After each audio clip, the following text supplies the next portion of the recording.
Hey everybody, welcome to another CS302 video for assignment 7. And I guess once again I start off the write-up with this yes sort of statement. I guess I always have a little bit of fun writing these PDF write-ups for our assignments. So anyway, just to get to it, basically this program is going to sort of be a bank database, or I guess you can treat this as like an ATM, something along those lines. And the idea is, well, consider a bank. You may have a lot of records, and you don't want to just use a simple unsorted list. You want to have a nice structured sort of method, a search structure, if you will, to be able to retrieve elements quickly. So for this program, we're going to be using a hash map structure to store and retrieve our elements in our bank. So the first thing we're going to start off with is just to go into how our class hash map is going to look for this assignment. So this is going to be our class hash map, and this is going to be clearly a two template sort of class, because we have to have a key and value field, and the key and value field types are not going to be known in advance, because remember, the key could be any type and the value can be any type for any search structure for that matter. So for a hash map, we're going to have to use a T1 and T2 to store the actual types of the key and value. So we have this struct key value pair right there. This is going to basically just, well, every single element in our table is going to be of type key val pair. Now, we're not going to use this chaining method of storing our entries. We're going to be using an open addressing type method, more specifically on this double hashing approach. So we're going to have sort of regular array, not an array of linked lists, where each element in the array will be of type key val pair. We have to store the value, obviously, to be able to retrieve and store values, and of course we have to have the key because we need to be able to look up a possible existing entry in our table. So every element will be of type key val pair. And then you see this constant right there, int amount. This is going to be set in the constructor to the value of 10, and this is going to be used to set the size of our tables if we do in fact use the default constructor. But I'll go over the actual function, member functions in a little bit. I want to first focus on all the, I guess, the instance variables in our class hash map. So this is going to be our constant in our key val pair. So let's go and scroll down here. So here's going to be our two tables we're going to use. So basically, it doesn't make this problem any more difficult, but a little bit different from class. So we have these two arrays, or two vectors, if you will, and they're going to be both of type key val pair. So remember, we need to store the key and the value for every single entry in our hash table. So table 1, table 2 will be just simply arrays of key val pairs. And then we have these two variables, items 1 and items 2. And these are going to just simply be used to store how many elements we have so far inserted in the table 1 and the table 2 respectively. You might also have noticed on the constant and on these two variables, you see this size t variable. So size t, so don't quote me on this, but I believe size t is just a macro that represents unsigned long. So basically a size t is a very big integer that cannot contain a negative value, which makes sense because items is going to most represent an actual amount. So whenever you're using integers where to represent a size or amount of something, unsigned long or int makes more sense because they can't be negatives and they can store really big values. So they're mostly used when we can't have negatives, which in this case you don't want to because there's no way a table can contain negative amount of elements.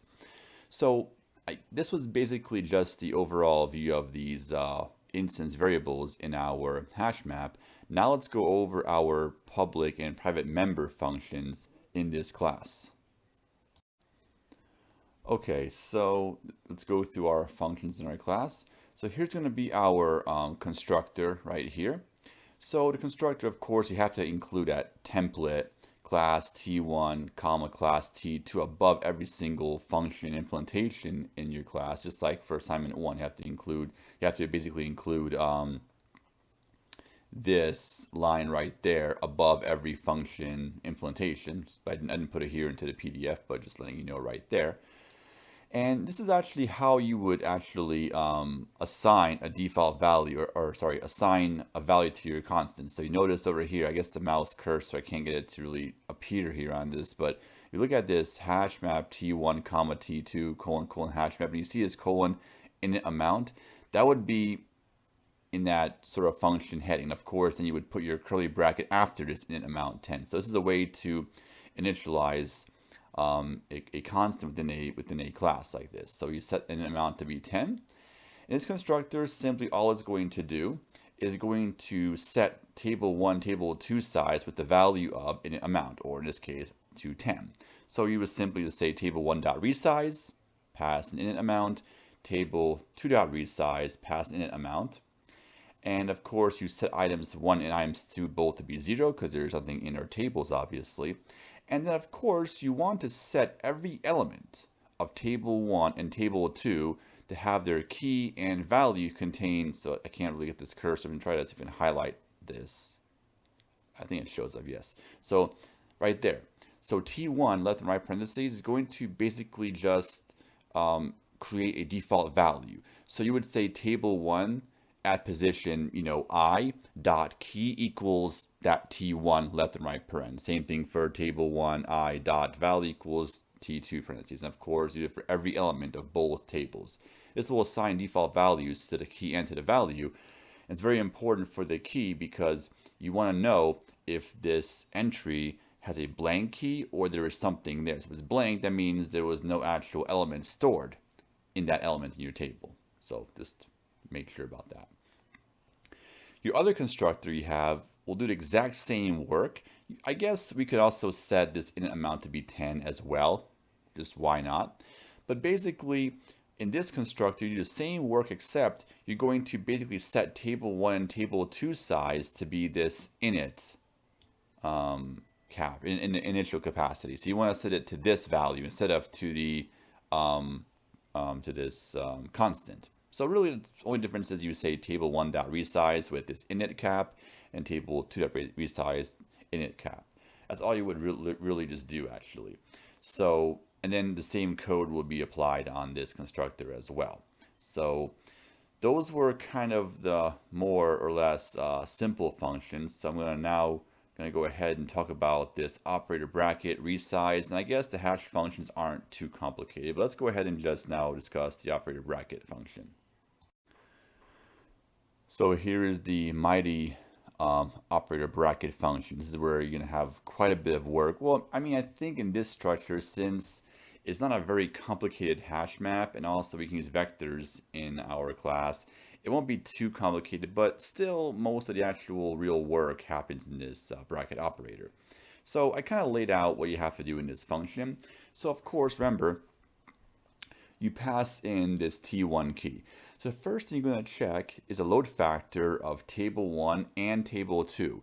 If one of those tables load factor is beyond 20%, then you have to go ahead and resize both tables. And the reason why is if you try to resize one table, it's going to be complicated. So we'll just stick to making things simple. We're going to resize both tables to the same amount.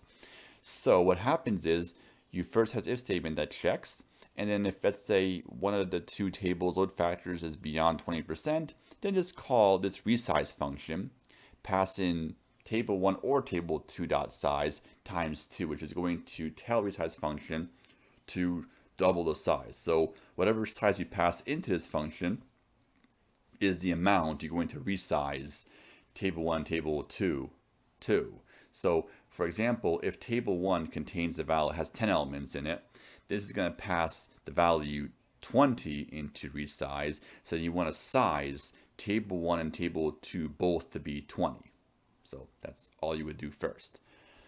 And after that, you're going to basically call the two hash functions. So in the step 2, you say h1 key plus I times h2 key modded by table 1 dot size.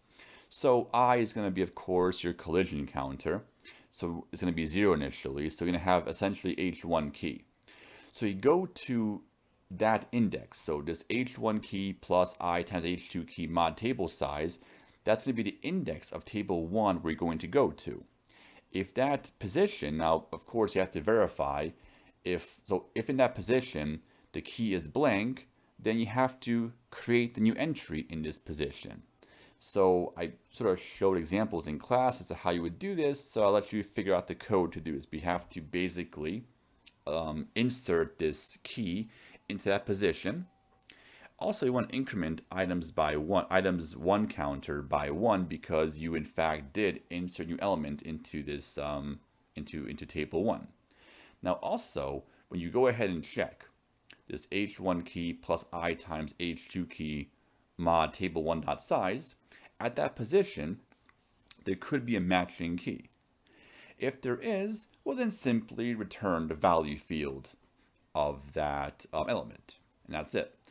So either way, you're going to return the value of the element if either this element in this table contains a blank key or is a matching key. Either way, you're going to return the value. Now, of course, if it's a blank key, you're going to do a bit more extra work. You have to actually create the entry in that spot. If it's a match, then you don't do anything, just return the value field, because you can return the value by reference. Now, if in this position, so this h1 key, at this index of table 1, let's say it's going to be, it's not blank, but there's no match, we have a collision. So that means we're going to try this index of table 2. So just say h1 key times I plus h2 key, and mod it by table 2 dot size. So of course I will still be 0 at this point. You go to this index of table 2 and do the exact same steps like in step 2. So you check if that position is blank. If it's blank, create the entry, increment your items 2 counter by 1, and return that element's value. And also, of course, if this position has a matching key, return a value. Now, if let's say in this situation, it's not a blank key and it's not a match, well, that means there was a collision in both table 1 and table 2 in their respective positions.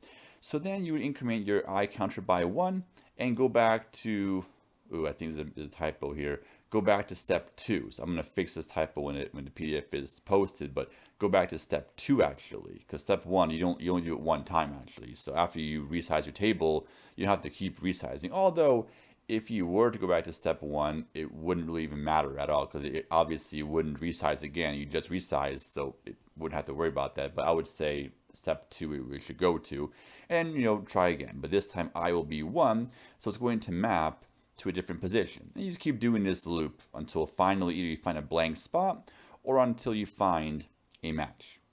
So that's basically how the bracket operator function works. So relatively not too bad for this sort of version of our hash map. Let's now go into our hash functions and now go into our resize functions now. Okay, so for our 2 hash functions, these will be really simple. We're going to use basically a hash object within our standard library. So basically for this first hash function, you're going to pass in your string key, and it's going to be really just literally these 2 lines of code right there. So you're going to create a variable of hash type and of course of string. I call it HS, so hash string, I guess, is the abbreviation's purpose. And then HS, I pass in key. This is going to just spit out some random big value. So of course, when you go back to the operator bracket function, we take these big values, multiply them by I and so forth, and of course we modify the table size at the end to make sure we don't go beyond the bounds of our table. So this is going to return some random value back to the bracket operator function, because you're going to call these in the bracket operator, and the whole point of modding by table size is to avoid that overflow or going beyond the bounds of your table. Now for our second hash function, will be similar, except now we're going to allocate a variable of type hash. It's supposed to be, oops, I made a typo here. It's supposed to be standard size t. So it's just as t, supposed to be standard. So that's a typo. I'm of course going to have that fixed in the original PDF when I post it, but it's supposed to be standard. So anyway, we want to go ahead and create an object of type standard hash, but not string, but size t or int instead. And this object is going to have to pass in an integer into this object. So we first allocate this object, so standard hash, standard size t, and of course just call it whatever you want to call it. You're going to go ahead in this function, you're going to add up all the ASCII values of the characters in key using a simple for loop, add up all the characters. And then that result, you're going to pass that into this hash objects function and return what that hash function returns with that integer.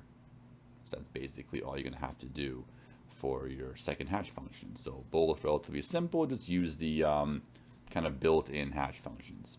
So now, the more complicated sort of, not complicated, but this part, the resize function, which is definitely the more challenging one compared to the other functions in the class. So you're going to have to remap everything to a bigger table. So within this function body, you're going to have to possibly create two temporary vectors that store table 1 and table 2 values.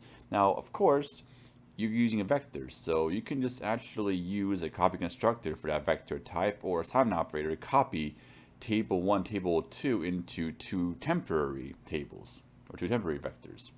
And then, of course, you have to essentially destroy table 1 and table 2 and then resize it to whatever the amount you pass into this function. And of course, you have to clear table 1 and table 2 out completely. And then you have to simply just remap everything from your old table into your new table. So of course you can copy and paste your code from your bracket operator. You also can, using that star this object and bracket operator, you can actually use that bracket function right here in resize. I don't want to say any more because I might give away too much, but hopefully the idea is there. Just of course, implementation and not writing the code to do this is always a pain, but hopefully the idea is there. So you just have two temporary variables. You just sort of copy table 1, table 2 into them. Then you destroy table 1, table 2, recreate it with that size amount that's passed in, and then simply map everything from your old table into this two bigger tables. I hope that does make sense. So I just don't want to say too much because then I might give away too much, I guess, which could be an issue. So that's going to be our class as a whole. So now let's go ahead and go over how our main is supposed to look. So in your main, the first thing you're going to have to do is you have to declare the following struct that I just wrote here for you. And this struct is going to contain one record. So you're going to have to read from a file. So I'm going to give you the following file like this in your program. Let me just zoom in on this a little bit. So basically, each line of this file is going to contain one record. So every record is going to have a first name, a last name, a bank account number, a PIN, a balance, and of course a C and the S either for checking or savings. So each record from this file, each line will be one record. So look at the bank record type over here. We have a string first, string last, string account number, int PIN, double balance, bool account type, and of course bool locked, which I'll go over in a little bit. But this is mostly designed that if you're locked out of this account, if you had too many failed PIN attempts. But we'll go over that when I do an example of how this program would run. So basically, each line is going to represent all these fields right here in this struct. And this constructor is designed because when you actually, let's say you look up a new entry in your table, then you want to have default values associated with that value. So remember, for like when we went and used unordered map, when we actually mapped a string to an int, and we use a bracket operator, and let's say we try to search for something that wasn't there, the find function doesn't create the entry, the bracket operator does.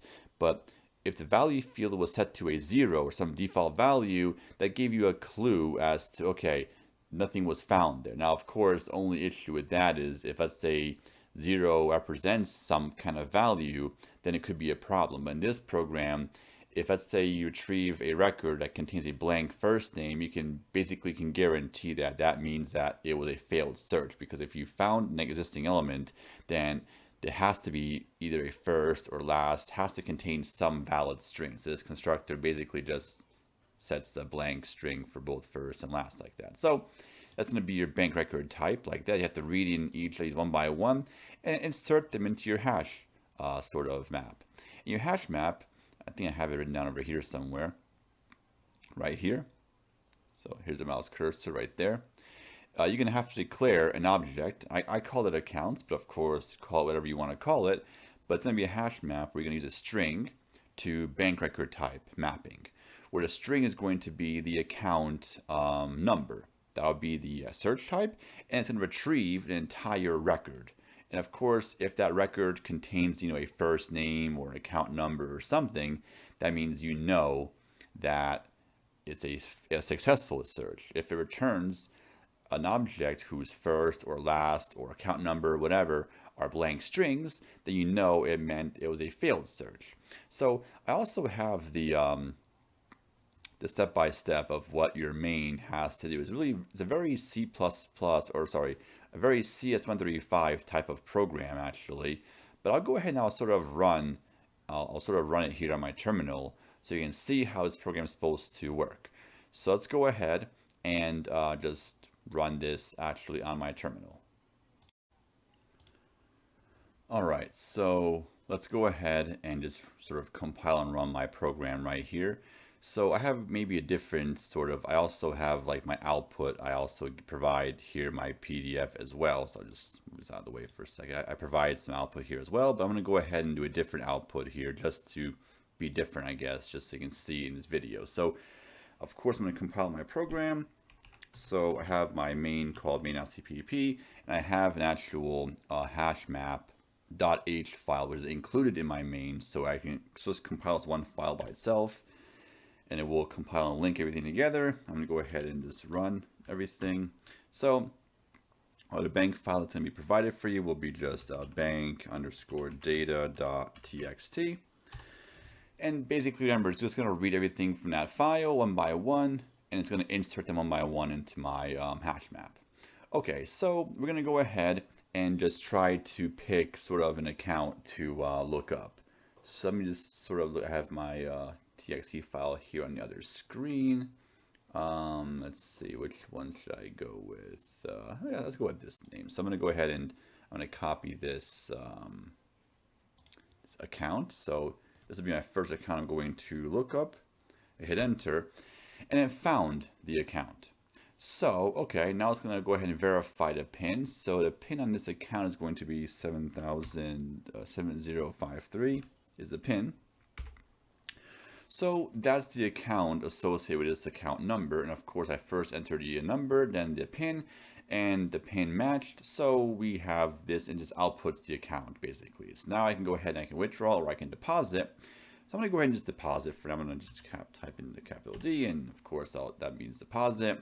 I'm going to deposit, I guess, maybe $5. I don't know, it's a very simple, update, but let's go with that. And I hit enter, and it shows the new balance. This is going to be the balance on the account from now on. Let's go ahead and look up this account again to make sure that it really did take an actual change. So I'm going to go ahead and just look up the same account again. It found the account. I'm going to enter the PIN, so it'll be 7053. And you can see here you have our balance is updated. Awesome. And pretty much in this one, I'm going to go ahead and just try W to withdraw an amount. I'll withdraw, let's say, maybe 9,500 from this account. And that's going to be our new balance afterwards, which I guess makes sense. Let's go ahead and sort of pick on this account a few more times just to sort of keep messing with this. So same account. Again, I'll just type in, let's see. Let's first enter invalid account numbers. So I'll have 1, 2, 3, 4. And then it will say invalid PIN. I'll try again. And I'll try one more. Bad PIN, again invalid PIN, try again.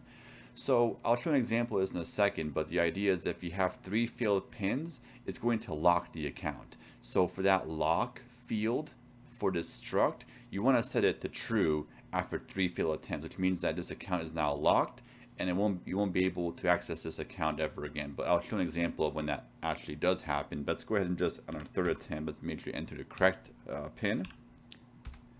And we see here the same account, but now we have the we have a different balance basically. Let me just double check. Is it the same account each time? Yes, it's the same person. Okay, just want to make sure I haven't messed up yet, so that's good. And I'm gonna withdraw another amount. Let's withdraw. Let's say $3.30 and 10 cents. So basically, for a checking account, the account cannot go below $25. So if the amount you want to withdraw will result in the account being below $25, which this would have been, it will just not make that withdrawal. It will just say cannot do it, and it will just go back to the regular screen. So let's go ahead and just again try the same account. Just make sure that there was no actual withdrawal that took place after this possible transaction. So let's enter the account again, and the PIN is 7053, and we see that the balance is the same. So for checking accounts, you can't go below $25, and for savings, you can't go below 0. That's pretty much it. So not really too much different, just a little difference, but not too bad though. So let's go ahead and try a different. I guess I have to actually withdraw or deposit something. If I'll just deposit $1. So to get back to the regular screen, get back to our search screen. Okay, so here we are. So now what we're going to do is I'll try an invalid account to see what we get. So I think, let's see, 86753. I think each one 6 digits. So enter here. It does not find the account. In this case, obviously, the hash map would sort of return some type of an object that would contain all blanks for all their fields, which would sort of tell you that, oh, it's not found. Now, of course, this creates the entry, unfortunately, but at least we can determine, we can sort of distinguish whether our the object that returned was a valid object, which means it's a found object, or it returned something bogus, which means that it was a failed search. Now, if I were to again try that same account, 867530, it's going to again say account not found. So one case could happen is it could determine, oh, it found something because it this inserted the element. Now this is going to look up an existing entry actually, but it would still store blank fields for everything, so it's still going to be able to distinguish this as an unsuccessful search. So just a very kind of a sort of a poor man's version of unordered maps. This is not as sophisticated, but this is one trick to actually do this. Of course, a find function is always a more sophisticated one, but this is good enough. So let's go ahead and try another account. So let me just look at a different person. I'll pick on somebody else. So let's try. Let's go with this one. So I'm going to copy this right here like this. Let's go ahead and look up this element. So so it found the account. So it says enter PIN. So it's 1622 is the PIN. And here's our person. So I'll just I'll withdraw like $500 just because. Okay, so that's how much our new balance is. So I'm gonna go ahead and enter this account number again, and I'll just enter in enter the valid sort of PIN for right now, and it finds it. And of course, you can see here there is a new balance. So I'll just deposit maybe like $1, $1.50, I guess. Sure. There we go. Now I'm going to go ahead this time for this person, for that same person, enter 3 invalid pins. So I guess 1111 and 10 like this, and our last pin. So we know these 3 are not the valid pins. If I hit enter right now, this will be a third failed sort of pin. So what will happen now? It says account locked, and we're back into our search screen. So this account has now been locked. So that locked field for that object is not going to be set to true, telling us that this account is locked. So now actually, if I go ahead and look up that same person again, it found the entry, but it knows that, oh, that locked field contains true, so it outputs account is currently locked. so it's not going to actually be able to access that account. And of course, I type in capital Q, it's going to pretty much end this program. So in my sample output I have right here in the PDF, I do the same thing. I just give it maybe a little bit more detail, but I want to do more interactive here in the video. So if in case you don't follow the output here, you can't tell where the input and output is, hopefully that demonstration right there I showed you does clear everything up. So on code grade, I'm going to have a pretty large sort of input example, just to sort of test your program out and more. I guess just to have a big input amount, more interactive input will be in the code grade test.